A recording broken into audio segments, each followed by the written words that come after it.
दूसरा ग्राफ अगर हम लोग देखें, y is equal to cos x का ग्राफ। देखिए कॉस एक्स का ग्राफ अगर मैं बनाता हूं तो सबसे पहले हम लोग इसकी टेबल तैयार करते हैं। ये चीज मैंने आपको बताई है कि सबसे पहले हम लोग टेबल बनाने की कोशिश करते हैं। तो 10 ब्लॉक्स बनाएंगे, 1 2 3 4 5 6 7 8 9 10। अब देखिए वैल्यू जो मैं इनपुट देता हूँ वो किसमें इनपुट दूंगा, रेडियन में। तो 0, ये पाई/2, ये पाई, और कितने के डिफरेंस पर इनपुट दे रहा हूं मैं, 90 के डिफरेंस पर। क्या आप लोग मुझे बता सकते हैं कि 90 के डिफरेंस पर हम क्यों दे रहे हैं इनपुट? ताकि वहीं पर उसकी वैल्यू ढूंढी जा सके। बिल्कुल आसान आ जाए। तो ये 0, ये हो इजी। गया 90, लिख देता हूं मैं, ये हो गया 180, ये हो गया 270, ये हो गया 360, बाकी फिर माइनस में दोबारा आ जाएगा। तो 270 हो गया 3 पाई/2, 360 हो गया 2 पाई, ये -पाई/2 -पाई -3 पाई/2 -2 पाई। अब देखिए कॉस में जो शॉर्टकट होते हैं आपको आने चाहिए। तो देखिए हमेशा याद रखिएगा इनको। पाई से पाई से जब भी ऑड नंबर मल्टीप्लाई होगा या इवन नंबर मल्टीप्लाई होगा, हमेशा कॉस में उसकी वैल्यू 1 होती है। यानी कोई अगर बोलता है आपसे कॉस 2 पाई, निकालने की कोई जरूरत नहीं है। पाई से इवन नंबर मल्टीप्लाई है 1, कॉस 4 पाई डेफिनेटली 1 होगा। Cos 98 pi, no need to solve, cos 98 pi 1 होगा। ठीक है। ऐसे ही अगर पाई से अगर ऑड नंबर मल्टीप्लाई है तो आपका डेफिनेटली आंसर क्या -1। है, -1। यानी जैसे कॉस पाई, पाई से 1 मल्टीप्लाई हो रहा है तो -1, कॉस 3 पाई -1, कॉस 5 पाई यानी आपका क्या होगा, -1। ऐसे ही पाई से अगर अगर पाई/2 से ऑड नंबर मल्टीप्लाई है, पाई/2 से ऑड नंबर मल्टीप्लाई है तो डेफिनेटली उसका आंसर क्या होगा, 0। जैसे कॉस 5 पाई/2, बेटा पाई/2 से ऑड नंबर मल्टीप्लाई है, कॉस 7 पाई/2, बच्चे 0 होगा।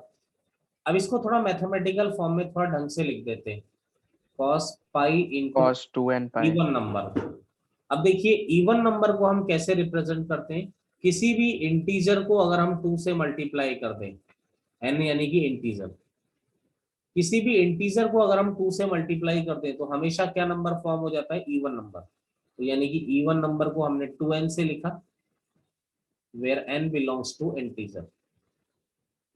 अब देखिए ऑड नंबर को हम कैसे लिखते हैं, अगर इवन नंबर को हम 2n से लिख रहे हैं तो 2n + 1। पाई से मल्टीप्लाई हो रहा है ऑड नंबर, तो ऑड नंबर। अब इवन नंबर अगर 2n है तो इवन में 1 ऐड कर दें तो ऑटोमेटिकली क्या बन जाता है, ऑड बन जाता है। तो ये क्या हो गया, cos 2n + 1 पाई इज इक्वल टू -1। ऐसे ही cos पाई/2 इंटू ऑड नंबर यानी 2n + 1 इज इक्वल टू 0। ये क्या आ गया, n बिलोंग्स टू इंटीजर। तो ये रिजल्ट्स हमको याद होने चाहिए, ऑलवेज करेक्ट होंगे कि cos -1 कहाँ पे लेता है, पाई के ऑड मल्टीपल पे लेता है। अब अगर टेबल में बनाऊं तो cos 0 1 होता है। देखिए पाई/2 से ऑड नंबर मल्टीप्लाई हो रहा है, cos पाई/2 0। पाई से मुझे बताइए ऑड नंबर मल्टीप्लाई हो रहा है, इवन नंबर, क्या होगी वैल्यू ये वाला केस -1। -1। पाई/2 से दिग्विजय, पाई/2 से ऑड नंबर मल्टीप्लाई हो रहा है, इवन नंबर, सर 0। बिल्कुल सही। यहाँ पर पाई से रिया, इवन नंबर मल्टीप्लाई हो रहा है, ऑड नंबर, रिया, चलिए नहीं याद, रिया भूल गई। cos -x is equal to क्या होता है, cos x। cos cos में x। माइनस का कोई फर्क नहीं पड़ता।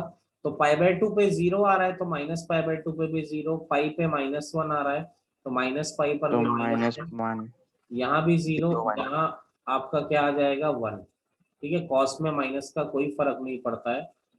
अब देखिए इसका ग्राफ अगर हम ड्रॉ करने की कोशिश करते हैं तो नीचे ड्रॉ कर लेते हैं।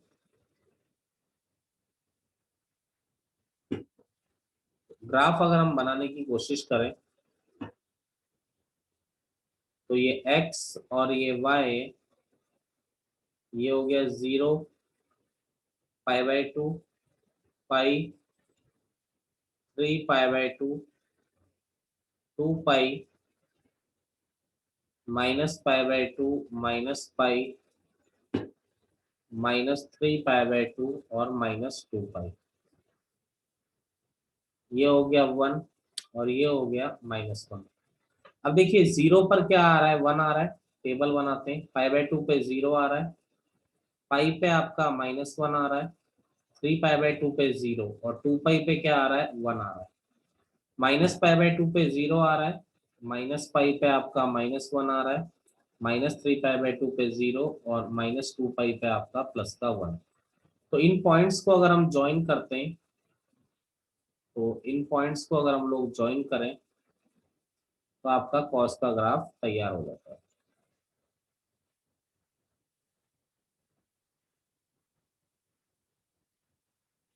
ये आ गया आपका कॉस का ग्राफ। ठीक है, तो ये आ गया y = cos x। नोट करिए। देखिए कॉस के ग्राफ में अगर हम लोग बात करें, अभी अभी मैंने आपको ग्राफ बताया,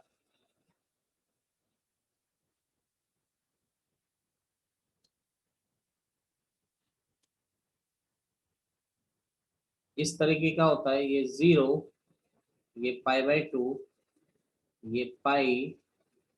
ग्राफ याद रखिएगा बेटा, बहुत काम आते हैं। 2 पाई, ये -π/2, ये -पाई, ये -3 π/2, ये -2 पाई, ये +1 और ये -1। देखिए अगर मैं आगे भी पॉइंट्स लेता, अगर मैं आगे भी पॉइंट्स लेता तो ग्राफ का शेप चेंज नहीं होता। ग्राफ का शेप आपका इसी तरीके से, ग्राफ का शेप आपका चलता रहता है। ठीक है, तो अब आप जरा एक बात देखिए यहाँ पे कि अगर हम लोग बात करते हैं यहाँ पे, तो अगर मैं आपसे बात करूं कि रेंज क्या हुई, तो आप मुझे बताइए मैक्सिमम कहाँ तक जा रहा है ग्राफ, 1 तक, और मिनिमम कहाँ तक जा रहा है, -1 तक।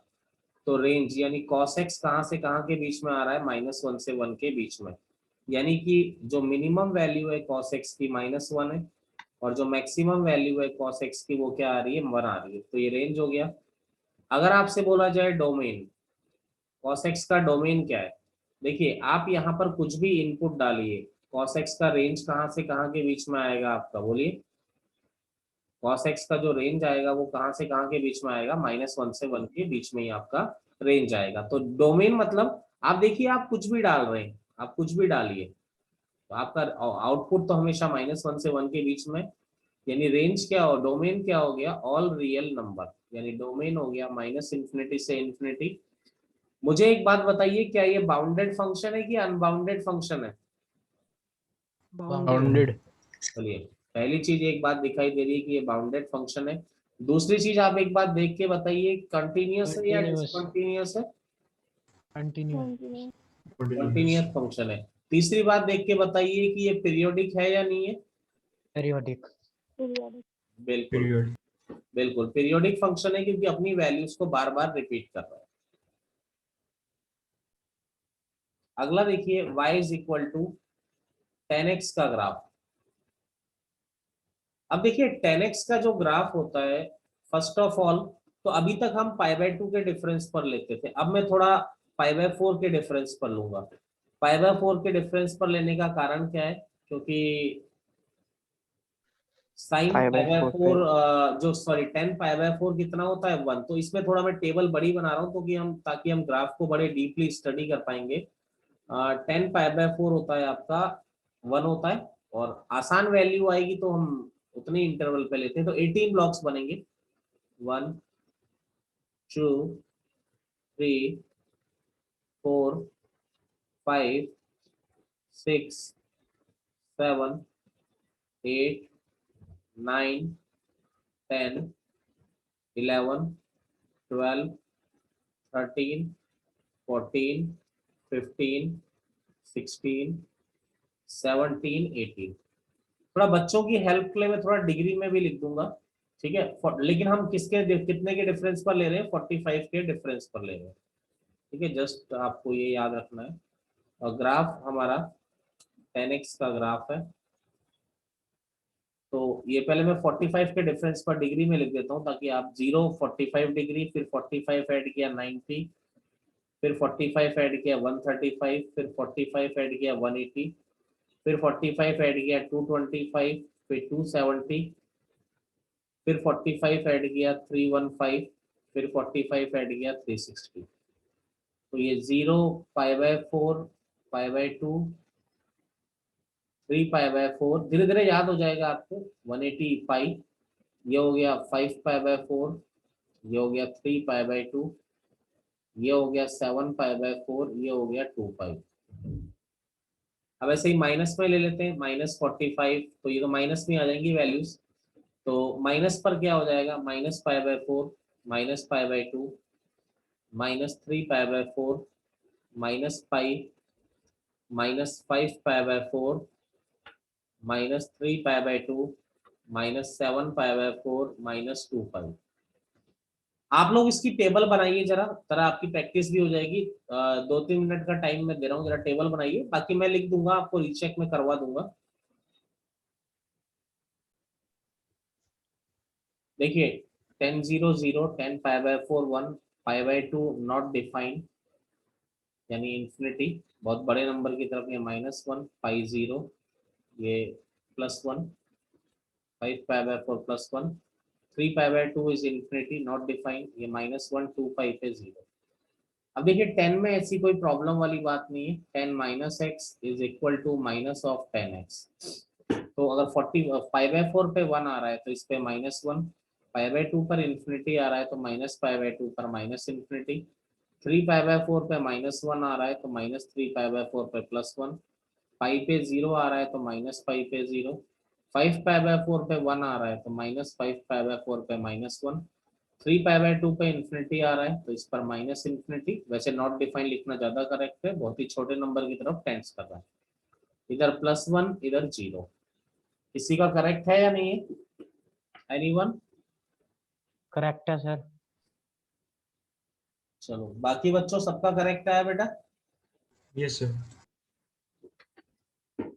चलो किसी को कुछ पूछना है तो बोल सकते हैं कि भाई, अगर किसी को कोई दिक्कत है। अनमोल ठाकुर साहब, चलिए। अब देखिए अगर इसका ग्राफ मैं बनाता हूँ, इसका ग्राफ थोड़ा सब लोगों को सोच समझ के बनाना है, ये ग्राफ बड़ा बनेगा, हर चीज समझने की जरूरत है। 0, π/2 पाई, ये 3π/2, ये 2π, -π/2, -पाई, -3π/2, -2π। यह आ गया +1 और यहाँ आ गया -1। अब देखिए 0 से π/2 के बीच में π/4 भी आएगा, यहाँ 3π/4, यहाँ 5π/4, यहाँ पर 7π/4। इधर आ गया -π/4, -3π/4, -5π/4 और ये -7π/4। अब एक बात दिमाग में आती है कि जिस पर भी इंफिनिटी को कैसे बनाओगे, तो जिस पर भी इंफिनिटी आता है उस पर वर्टिकल लाइन हम ड्रॉ कर देते हैं, जिसे π/2 पर आ रहा है। तो एक वर्टिकल लाइन मैंने ड्रॉ कर दी जो बहुत ऊपर से बहुत नीचे तक जा रही है। ऐसे 3π/2 पर आ रहा है तो 3π/2 पर एक वर्टिकल लाइन मैंने ड्रॉ कर दी जो बहुत ऊपर से बहुत नीचे तक जा रही है। ऐसे ही -π/2 पर मैंने वर्टिकल लाइन ड्रॉ कर दी, -π/2 पर मैंने वर्टिकल लाइन ड्रॉ कर दी जो बहुत ही ऊपर से लेकर बहुत ही नीचे तक जा रही है। ऐसे ही -3π/2 पर मैंने वर्टिकल लाइन ड्रॉ कर दी जो बहुत ही ऊपर से लेकर बहुत ही नीचे तक जा रही है। अब देखिए ग्राफ बनाना मैं चालू करता हूँ, तो देखिए 0 पे 0 आ रहा है, ये 1 हो गया। और इधर आ गया आपका -1। देखिए 0 पे 0 आ रहा है, π/4 पे 1 और -π/4 पे -1। ठीक है, तो 0 पे 0 है, π/4 पे 1 है, -π/4 पे -1। अब देखिए π/2 पर क्या आ रहा है, बहुत बड़ा। π/2 पर बहुत बड़ा आ रहा है। सर ये आपने 1 2 बार क्यों लिखा है? कहाँ पे? ओ सॉरी, ऊपर गलती से लिखा है। अब देखिए -π/4 पे -1 है और -π/2 पे -∞। तो इधर की तरफ ग्राफ इस तरीके से आपका मूव करेगा, इस तरह से। कभी भी इसको टच मत करिएगा। टच करने का मतलब क्या होता है, आपको इन्फिनिटी मिल गया। इन्फिनिटी हमें कभी मिलता नहीं है, बस हम उसकी तरफ जाते हैं, बाद में जाके ये दोनों लाइनें पैरेलल हो जाएंगी। ऐसे ही देखिए 3π/4 पे -1 आ रहा है, टेबल में लिखा हुआ है। 5 पे 0 आ रहा है, 5π/4 पे आपका +1 आ रहा है। और 3π/2 पे बहुत बड़ा, देखिए 3π/2 पे आपका बहुत बड़ा नंबर आ रहा था। तो ग्राफ बनाने की कोशिश करते हैं। 5π/4 पे तो +1 था हमारा,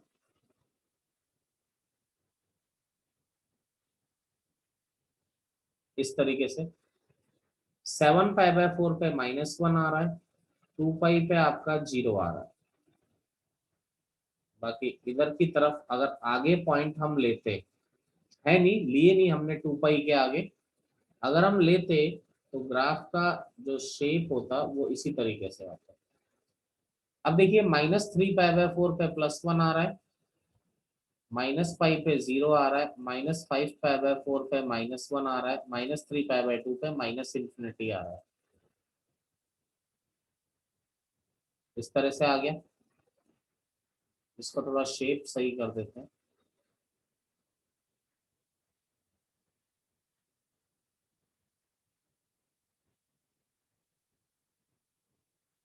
ऐसे देखिए -7π/4 पे आपका +1 आ रहा है, इधर -2π पे 0।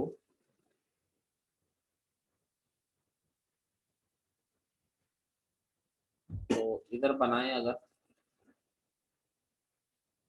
आगे हमने पॉइंट लिए नहीं है, लेते तो शेप वैसा ही है। नोट करिए, देखिए मैं एक बार ग्राफ ड्रॉ कर दे रहा हूं आपका।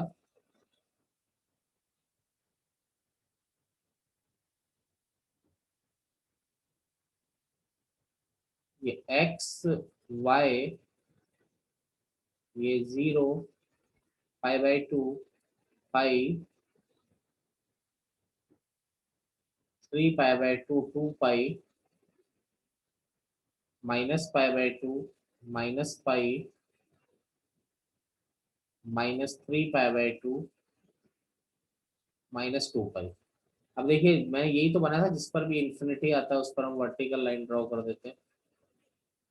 जैसे π/2 पर हमने वर्टिकल लाइन ड्रॉ कर दी, ऐसे 3π/2 पर हमने वर्टिकल लाइन ड्रॉ कर दी, -π/2 पर हमने वर्टिकल लाइन ड्रॉ कर दी, -3π/2 पर वर्टिकल लाइन ड्रॉ कर दी। तो इसका ग्राफ आपका कुछ इस तरीके से आया था बीच में। ऐसे इधर की तरफ आपका इस तरीके से आया, इधर की तरफ आपका इस तरीके से आया, यहाँ हमारा इस तरीके से आया, और इधर की तरफ हमारा इस तरीके से। ये हमारा 10x का ग्राफ आ गया, जो मैंने आपको बनवाया था अभी। अब बात आती है कि इसकी रेंज, कि जैसे साइन फिक्स होता है कि -1 से 1 के बीच में लेगा, कॉस फिक्स होता है -1 से 1 के बीच में लेगा। तो इसकी रेंज की अगर हम बात करते हैं, तो आप जरा एक बात देखिए कि ये ऊपर कितना, रेंज मतलब मैक्सिमम कितना ले सकता है। तो भैया मैक्सिमम कितना ले सकता है ये? इनफिनिटी। भाई मैक्सिमम तो बहुत ऊपर जा सकता है। अब बात है नीचे कितना जा सकता है, यानी नीचे भी बहुत ज्यादा जा सकता है ये तो यानी कि इसकी रेंज क्या है, बहुत ही छोटे से ये बहुत ही बड़ी वैल्यू तक ले सकता है। यानी इसकी रेंज जो होती है वो क्या होती है, -∞ से इन्फिनिटी आपकी इसकी रेंज होती है। यानी 10 जो है बहुत ही छोटे से बहुत ही बड़ी वैल्यू तक ले सकता है। ठीक है, तो ये हो गया रेंज। अगला क्या होता है आपका डोमेन। देखिए डोमेन मतलब क्या है, इनपुट। ऐसा इनपुट जिसके लिए आउटपुट मिले। तो मैं एक बात ये कहता हूँ कि 10 के केस में मैं π/2 इनपुट नहीं डाल सकता, क्योंकि ये तो पत्थर है ना, पत्थर का जूस थोड़ी निकालोगे, ये तो आउटपुट निकलेगा ही नहीं। क्यों? क्योंकि π/2 पर 10 क्या होता है? इंफिनिटी, यानी एग्जिस्ट नहीं कर रहा। यानी मैं इनपुट में π/2 नहीं डाल सकता, 3π/2 नहीं डाल सकता, -π/2 नहीं डाल सकता, -3π/2 नहीं डाल सकता। मेरी बात समझ रहे हैं? ये क्यों नहीं डाल सकते? जी सर। क्योंकि अगर आपने ये डाला तो फंक्शन तो डिफाइन ही नहीं है, इनफाइनाइट हो जा रहा है। और डोमेन होता ही क्या है? वो वैल्यू जिस पर फंक्शन डिफाइन होता है। तो डोमेन का मतलब ये वैल्यू नहीं ले सकते, लेकिन -π/2 और π/2 नहीं ले सकते, लेकिन बीच की तो सारी वैल्यू ले सकते हो ना। तो जी यानी सर। कि डोमेन क्या होगा? ऑल रियल नंबर, बट कौन सी वैल्यू हटा दो? +/π/2 +-3π/2, ये वैल्यू हटा दो। तो थोड़ा इसको इज्जत से लिख दें। देखो π/2 सब जगह आ रहा है, यहाँ क्या आ रहा है? 1, 3, फिर 5। तो 2n ऑड नंबर आ रहा है, 1 even number? Odd number. Odd number को हम 2n+1। बिल्कुल ऑड नंबर को हम रिप्रेजेंट करते हैं 2n+1 से। तो जो इसका डोमेन होता है वो होता है r-2n+1 π/2। मुझे बताइए बाउंडेड है क्या? नहीं, अनबाउंडेड फंक्शन है।